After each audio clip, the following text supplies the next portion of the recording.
Hello everyone and welcome back to my channel. Some of you may have seen this model before. It's my version of a Millennium Falcon, which I converted using an old Millennium Falcon toy.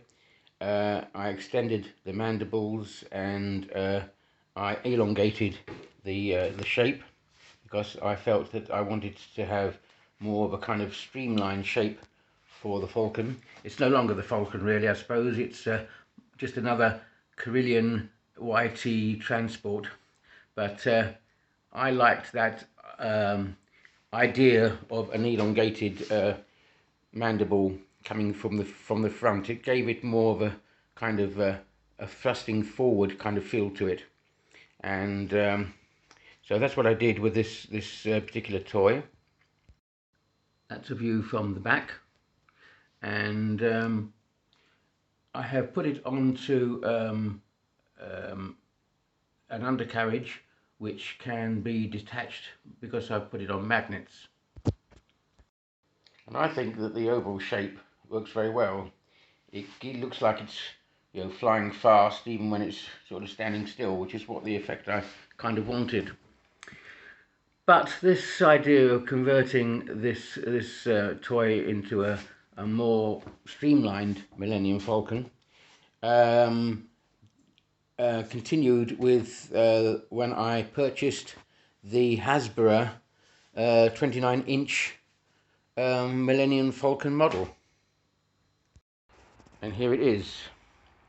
Now, you can't get this Hasbro model anymore because, well, first of all, they don't make it any longer, and secondly, well, they go on eBay for impossible prices because once Hasbro had created it, many modelers from around the world decided that it would be the fantastic basis of a model kit, because when it was originally sold, none of the sides or the back had any detailing on it. It was all blank, so it was a kind of blank slate for the modeler to come along and create their own ideas, which is what exactly I did. I picked this one up in a car boot sale, I have to say, for a ridiculous price. I'm not going to tell you the price because you'd only start to cry, but I picked it up, and I knew that it was going to be the potential. It had the potential for creating a really fantastic model from it, and started to detail it and greeble it myself, which is what I ended up doing.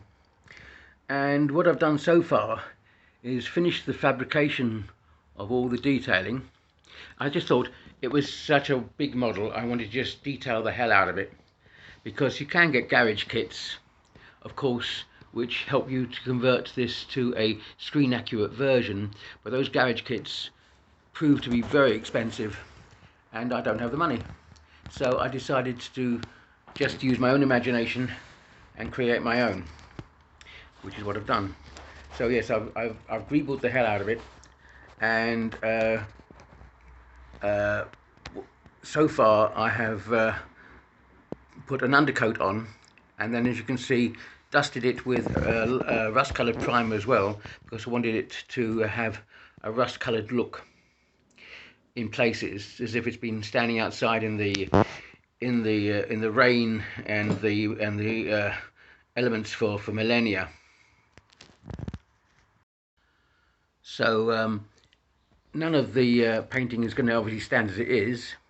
It's going to be painted over with washes and so on, and I'm going to pick out various details on the panelling to give flat colours like reds and greys, as the original colouring was on the studio model. There it is from the front. Ooh. Try and get in a little bit further to give you a bit more detail on that. As you can see, I've added all of these little greebers along the side, so that it gives the impression of depth and complexity in the actual system. As from the top. Now, why I showed you the other model was because I wanted you to notice that I have, as extended the mandibles on this model as well.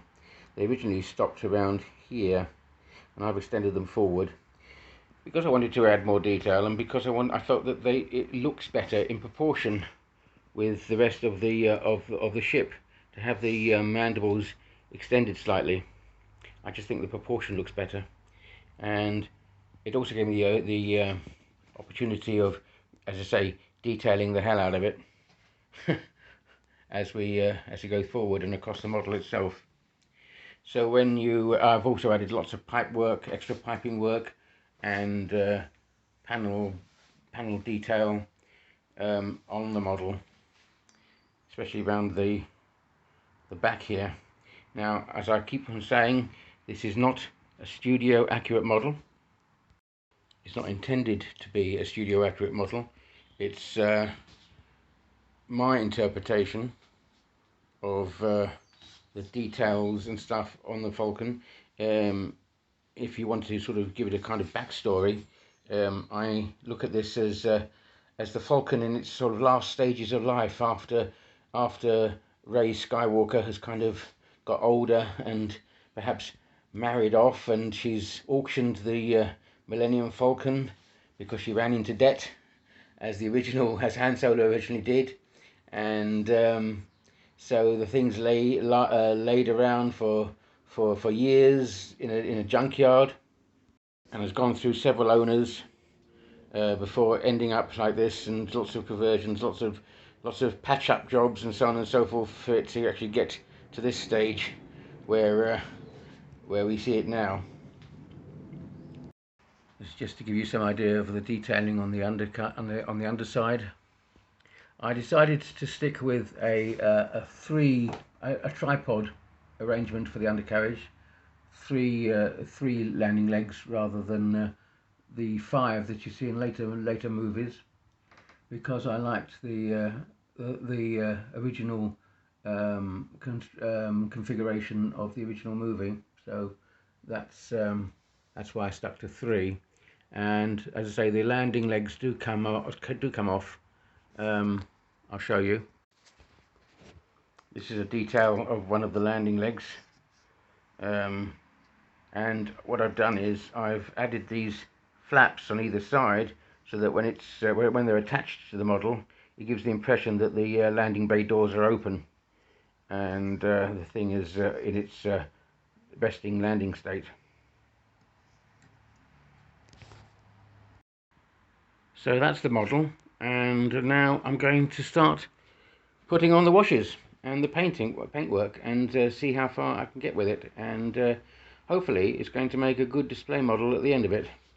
So let's go on, let's continue with this journey onward and upward. I'm a little bit I'm a bit nervous, because I don't want to ruin the paintwork, and I do get a bit worried about messing it all up, but you know, that's what comes of you got to be bold. You've got to be bold, and you've got to be fearless. So onward and upward, and let's see how far we can get. I forgot to mention that I'm going to be leaving the cockpit blank like this. The reason being is I tried to open up the cockpit when I originally got the model, because I wanted to build it up inside, and found that the previous owner had glued it with super glue onto the model, and I didn't want to risk ripping the whole thing up, which you can do, of course, if you're not careful. So I stopped immediately. I didn't want to go any further, so reluctantly I'm going to have to leave that cockpit blank, and just simply paint it with a gloss black on the windows. I don't think it's going to matter too much, because I still think it will still make a fairly good display model as it is. Alright then, so let's start the process. So here we are back in the loft, and a slight change of plan, because I'm not going to go with a big model yet. I'm going to experiment using techniques on the smaller model, because I'd like to get that finished and get it off the ground. And then I'm going to go on to the bigger model, I think. So what I've done here is I've done my copy decks. Now, as I've experimented in putting copy decks around the cockpit, which I always do. But then I've used Copydex in various places across the rest of the model, because I'm going to then spray it a white primer, leaving the grey underneath, and then when I rub off all that Copydex marks, the grey should show through as breakages and cracks, and that way I'll start building up washes and layers of weathering in that sense. So this will be a kind of test bed for me as to how we proceed with the weathering techniques on the bigger Millennium Falcon, and of course other models as well. So yeah, so that's what I'm going to be doing. I've also been reduced to this because I've got to go back to work sooner than I thought, so I don't have that much time. But anyway, that's what I'm going to be looking at on this particular section, on this session, is to put the primer on this model and paint this one up and see how I can work up my weathering techniques. There is another reason why I can't go back to this model yet, and that's because my own stupid fault, and I was trying to put the model back on the shelf. I broke the front landing leg, and rather badly. It went into several pieces, some of which fell on the floor, and I can't find. So I've ordered another landing leg to come through from eBay, and I'm going to have to start another landing leg from scratch. So that's why I'm delaying painting this one. These things happen. Oh my goodness. Luckily I didn't damage anything else, and nothing else fell off the model, so the model's all intact. It's just the bloody landing leg. So yeah, so the two back landing legs I've taken off. They're on the side there, and I'm going to have to fabricate another landing leg for the front. So that'll take a bit of time, and that puts this model back on the back boiler for a week or two. Anyway, hoping to get the new landing leg by November, early November, so that should be fine, and then I'll start fabricating a new one for the front. Right, onward and upward with the smaller Millennium model. Right, so I have now painted it with an undercoat, and using the Copydex idea of masking, you'll see that I have peeled off the Copydex where the undercoat went, and it's caused this kind of chipping effect, which is really nice. So the next thing now will be to put on some coloured details around the ship to give it a bit of a contrast on the panelling, and then I'll start to do the weathering itself. Just pull out there, and you can see the overall effect. So I'm quite happy with that. It's looking nice. I've just taken the undercarriage off because the undercarriage will be done separately. And the effect is quite nice underneath as well, as you can see. So that kind of works very well. What I use to scrape the Copydex off is the old toothbrush, scraping away like that, very vigorously, gets the Copydex off, and make sure that I've covered everything. It sticks like mad, of course, so you have to be quite thorough with it, and there's still some bits that I've missed on there. But yeah, it comes off more or less eventually. And as I say, I shall then do some off coloured bits, and then do the weathering. It really threw me losing that undercarriage. So in a fit of madness, what I've done is I've actually ordered 2 more sets of undercarriage. So I'm turning disaster into a challenge, and into something hopefully a bit of more of a triumph. I'm going to redesign the undercarriage completely. It gives me more of an opportunity to redesign the undercarriage, and I'll tell you what I mean. To be honest, those flaps didn't really work. They were too large. So I'm going to redesign the undercarriage with the new stuff that's coming in, and I'm going to use existing kit parts from a large modern jet, like I say, an F-15 or something like that, which will give me more realistic undercarriage greeblers to put on.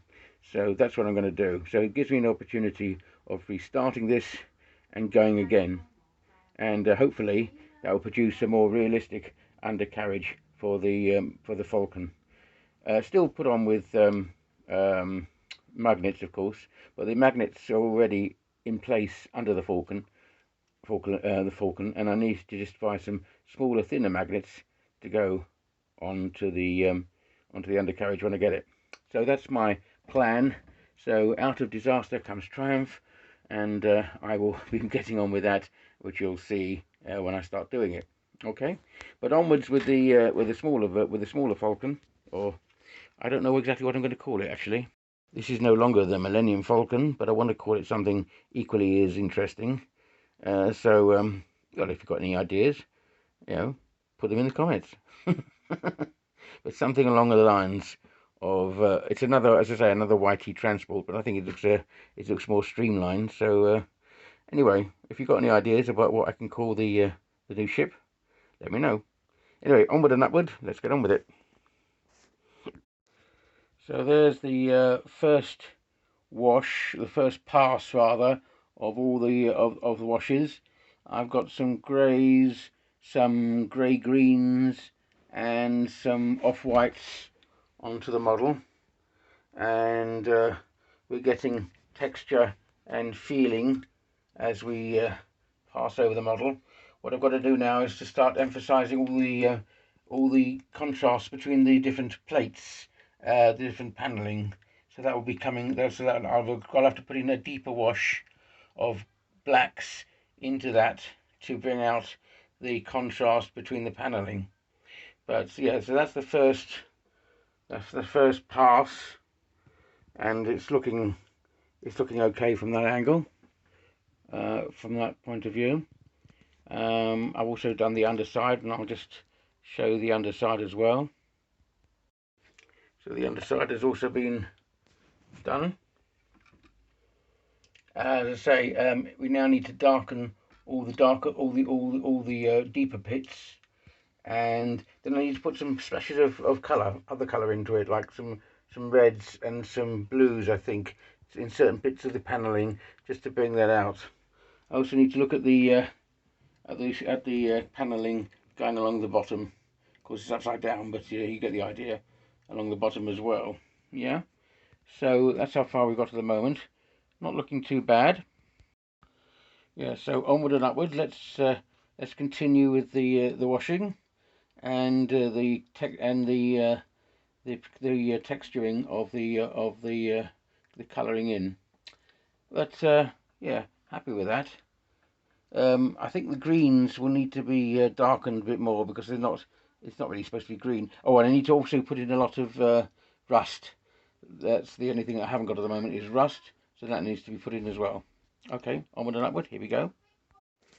So what we're going to do now with the second pass is using these little Q-tips. We're going to dip them in these various colours here, wipe them off to they're practically clean, and then start picking out individual plates and areas to give a kind of very basic and washed out colour change on these areas, so that I can differentiate between various different panels. And as I say, I'm using a Q-tip rather than a paintbrush because I want the paint to be practically, well, like a molecule thick on the plate. So it's very washed out, very faded, and I think I'm going to get a better result using Q-tips rather than a paintbrush. So that's the next pass, and we'll come back when I've done a few of those panels, and you'll see exactly what I'm talking about. So that's what I mean by adding the subtlety of the colours. It is very subtle, as you can see, and quite washed out. But I've done the same on the underside as well. But it just gives a kind of texture, a textural quality to it. I didn't want to have vibrant colours, I never do, because I feel that if the machine is rather ancient, it's going to have a very washed out feel to it. So that's that sort of pass done on it. I'm now going to wait for it to dry, because I want to then add rust to it, and I've got some rust here. Oops, these are rust pigments, which I'm going to start putting onto them. Not the not the snow, but the rust and the sand and the other bits and pieces. So that's rust-colored pigment which I'm going to put onto it. Probably around the sides here, more into the crevices and the cracks, and certainly into the into those dents and cracks along the side of it. I'll just show you the underside as well, because I've also done the underside of the ship as well. So putting just putting very subtle hints on the paneling that you can see there, subtle hints. Oh. And but I've got to wait for it to dry. Oh, and also I've repainted the landing gear. So there they are there. That's the landing gear all repainted, and then of course I need to dirty those up with a lot of oil and greasy kind of effects on them. Now I said I was going to on the bigger model buy a large F-15 sort of jet to sort of redo the landing gear on the bigger one, and I'm going to go and find a very small kind of model, jet model, to sort of redo or refabricate some of the parts on this small landing gear, so that they look more like landing gear rather than the cobbled together bits of plastic, which they do at the moment. So yeah, so that will come sort of like a little bit later. But while I wait for this to dry, because you have to do this in stages, you can't rush this. This has got to be done in stages, and I've got a week to sort of build up the layers on this, which is successfully being done. The next will be a black wash to sort of get into the crevices and the sayers and the rust. So while I'm doing that, I'm going to start fabricating this ship. So you see, I've got lots of things on the go at the same time, but I've got to make best use of my time with a week off, because I don't know when I'm going to get up into the loft again. So I need to really sort of push on this week and do as many bits and pieces as I possibly can to get lots of things off the ground. Otherwise, things don't get started. So that's when I'm waiting for the paint to dry. I should be doing this, then going back to my other model and dividing my time between the two. Anyway, onward and upward. Let's get on with it. And so work begins on what I'm provisionally calling the Star Bridge, which is a massive Titanic type of Titan ship. It's a set. The backstory is that this ship is set into the deep far future, say around 100,000 years into the future, where intergalactic travel has become commonplace, and this gargantuan ship, which is probably 3 or 4 miles tall, is the sort of standard form of intergalactic travel throughout the galaxy, and I'm basing it on several ships that we've seen recently. Obviously, ships that you've seen in Halo, ships but particularly the ship that we saw in the television series Foundation, the faster than light ship there, because I like that kind of shape. Well, I've done a kind of improvisation on that particular shape, so it's going to be highly detailed in a kind of in a kind of small way. In other words, I'm going to make it look as if it's a huge scale by adding small details from ordinary battleships along the top, giving it the impression that it's huge because the Greeblies themselves will be small in scale. So the smaller the scale that you put onto a big ship like this, the bigger the ship actually looks. Anyway, that's the idea. So that's the beginning of it. And this week I want to lay down some basic fabrication on it, so that I can continue it in the coming weeks. But I want to get as much detail into it as I can. Certainly around the big conning tower at the top, and then leading down various little areas of detail to sort of come out, interspaced with large sections of paneling, rather like on the other ships that I've done, to sort of give the impression of scale and complexity within the ship itself. From the back, we can see the interstellar engines here, and these two engines represent the intergalactic faster than light warp drives, which would be activated once it needed to travel to distant parts of the galaxy. Here you have the living units around here, and then the huge sort of cargo units within the main body of the ship itself. It's basically a floating city. I want it to be a huge sort of city-like kind of structure. You can tell that I've used the B-wing as a basis, plus some Nerf guns, and put together like that, I think it's going to make a nice tall sculpture of a ship. So anyway, that's the idea, and we're going to continue that, as well as also continuing to paint the Millennium Falcon, or rather, it's not called the Millennium Falcon now. I've decided to call this the Mandrake Freerider. Yeah, the Mandrake Freerider. So we're going to continue working with that and continuing to paint that. Right, onward and upward. Let's continue. So what we're going to do now is to use a wash, this one, humble black wash, and we're going to apply it to the panel lines to bring out the panel lines better. Basically, we use a thin brush, dip it in the wash, and then just dab it onto the panel lines and let the wash seep in.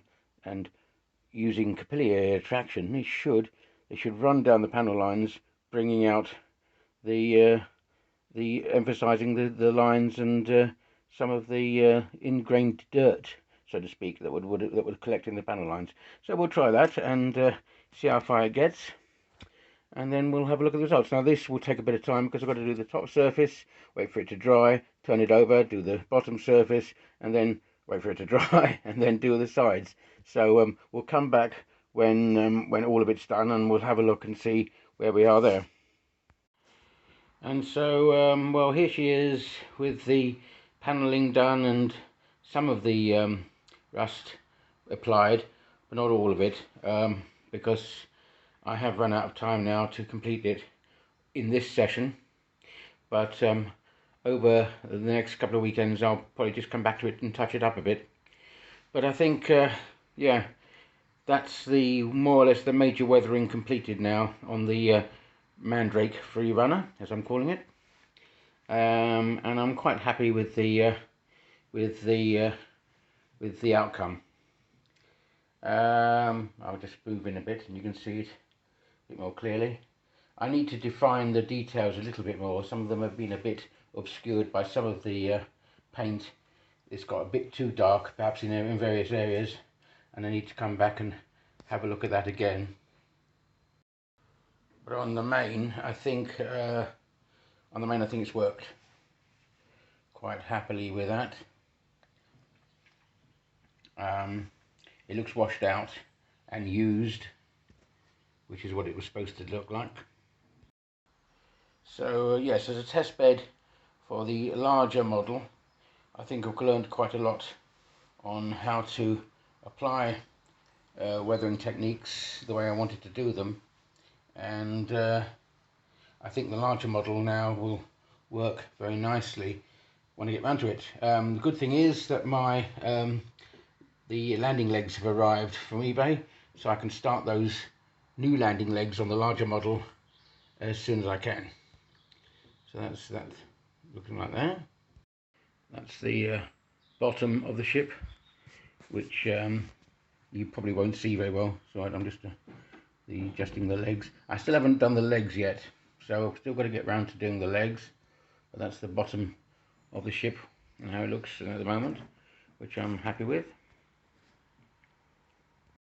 So on the whole, I think a first time of trying all these various different weathering techniques, and I think I'm going to pat myself on the back a little bit and say that was quite a success.